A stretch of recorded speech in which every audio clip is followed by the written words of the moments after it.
Today, I'm going to show you how to write a counterclaim or argument paragraph and refute it with a rebuttal. You'll learn how to recognize the flaws in your logic and how to address them to build your argument. Basically, how to realize what the other side is going to say against you, acknowledge it, and then use it against them. Towards the end of the video, I'm actually going to break down the entire process step by step. I'll also talk about the common mistakes and fallacies to avoid and provide examples. So whether you're writing an essay or trying to convince your parents to give you more money, let's get started.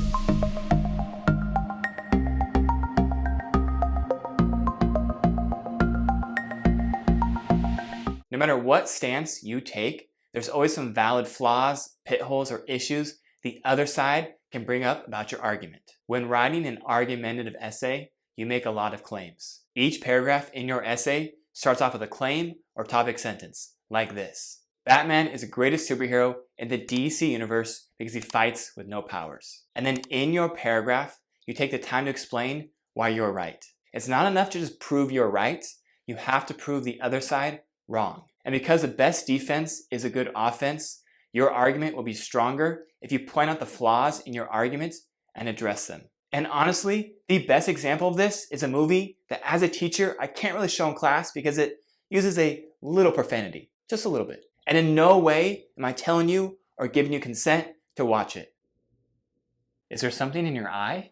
Forget it. But at the end of the movie, 8 Mile, Eminem is in a rap battle with a guy named Papa Doc. And no, I'm not going to start rapping because that'd be painful for all parties involved. Basically, when Eminem starts rapping, instead of insulting and attacking his opponent, he brings up all the insults Papa Doc was going to say against him and shows why they're weak, and then he goes on the attack. At the end, Papa Doc is speechless. He has nothing to say.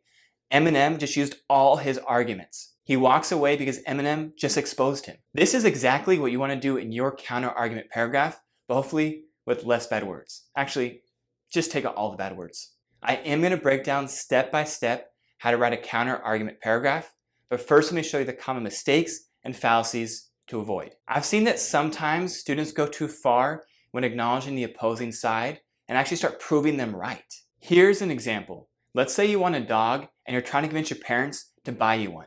Don't do this. Yes, you may say that dad is allergic and can't be around dogs, and that's true. In fact, it would be terrible for him to get a dog. He'd be completely miserable.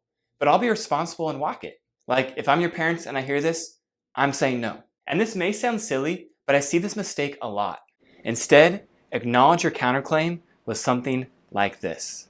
Yes, it is true that dad is allergic, but there are dogs that are hyperallergenic, meaning they don't affect people with allergies. In fact, the neighbor's dog is hyperallergenic and he's never been affected by it, so he'll be fine. Boom, you're getting a dog. Notice what I did here. By acknowledging the counter-argument that yes, dad is allergic to dogs, I set myself up to then explain why that's not a valid reason for them to say no. Now, if you have found anything of value so far in the video, smash the like button, hit subscribe, and let me show you some more common mistakes people make when writing counter-arguments. Sometimes students will acknowledge the other side, the counter-argument, but then pretend like it's not true. Listen how ridiculous this sounds. You may say that dad is allergic, but that's just not true.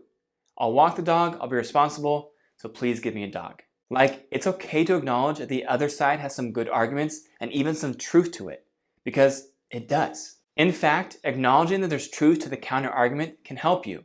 You're saying, yes, you have a good point, but I have a better one. The opposing side will feel heard and more likely listen to your argument. The next common mistake is a straw man fallacy. Basically, this is where you misrepresent the opposing argument to counterclaim to make your side and your argument sound better. It's called a straw man fallacy because I guess straw men are easy to push over, but straw men have feelings too, so don't bully them. It's a fallacy because in the process of weakening the opposing argument, you actually change and misrepresent it. Check out this example. You may say that dad is allergic to dogs, and that's true, but aren't parents supposed to put their kids first? Why are dad's needs more important than mine? When did the earth start revolving around him? It's not fair that dad gets his way and I don't, so I can just never have a dog? Don't do this for a couple reasons. 1, it's a fallacy and actually weakens your argument. 2, you're not actually going to convince anyone of your argument. And 3, not only will you not get a dog,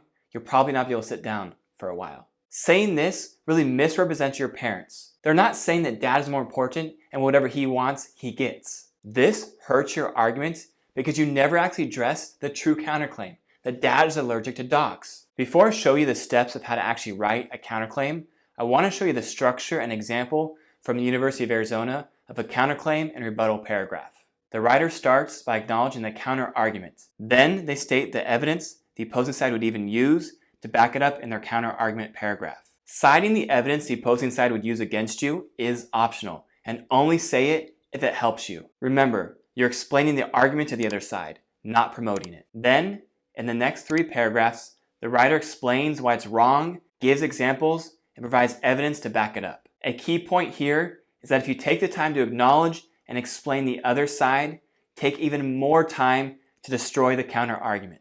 Now, let's actually get to writing your counterclaim. Here are the steps. First, brainstorm. List down all the arguments the opposing side can make against you. You're going to want to do some research to find the best arguments of the opposing side. You might even want to find someone that disagrees with you and listen to what they have to say. You really want to understand all the reasons why they disagree with you. The key thing in this step is to fully understand the argument of the opposing side. Step 2, you're going to focus your brainstorm. Take time to think about the arguments. What are the strongest claims they can use against you? Because it's not realistic to address every counterclaim in your essay, in this step you want to pick and choose the best arguments against you, acknowledge and address those in your essay. Step 3, write out the counterclaim paragraph. If there's more than one counterclaim, there'll be more than one paragraph. To start your paragraph, you can use any of these sentence starters to help you. In the counterclaim paragraph, you not only acknowledge the counterclaim, but start to explain their argument and reasoning. Again, the goal here is to explain their argument, not promote it. And make sure to avoid all the common mistakes I mentioned before. Now it's time for the rebuttal. Use any of these sentence starters to explain why they're wrong. Make sure in your rebuttal, you don't just tell us the other side's wrong, but you show us with examples and evidence. The goal is to prove you're right by proving them wrong. I have a full playlist above that shows you how to choose and cite evidence, give analogies and examples, explain your ideas, and use rhetorical questions. I find that rhetorical questions are a great way to break down the argument of the opposing side. After you write your rebuttal, I would have someone edit your work. The best person to edit your work is actually someone that disagrees with you. Have them read your work and point out any flaws and holes in your argument. Have them answer this question: do I strengthen and defend my argument with this rebuttal? Take a look at my example. I acknowledge that Superman could probably beat Batman in a fight. But what makes someone a hero is not what they do with superpowers, but how they help people without them. Take a look at the slides in the video description below for more sentence starters and examples. Now let's review, revise, and edit your work. Remember, the goal of the counterclaim paragraph is to acknowledge and explain the strongest argument the opposing side can use against you. And after acknowledging the other side, you'd nicely point out how they're still wrong. The best essays not only explain why you're right, but why the other side is wrong. Ask yourself these questions to edit your work. Do you honestly reflect on the arguments of the opposing side? Have you really thought of the strongest arguments the other side can make against you?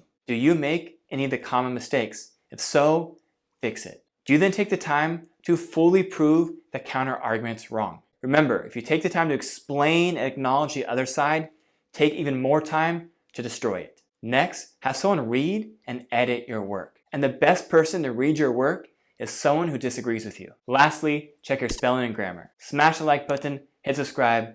Adios.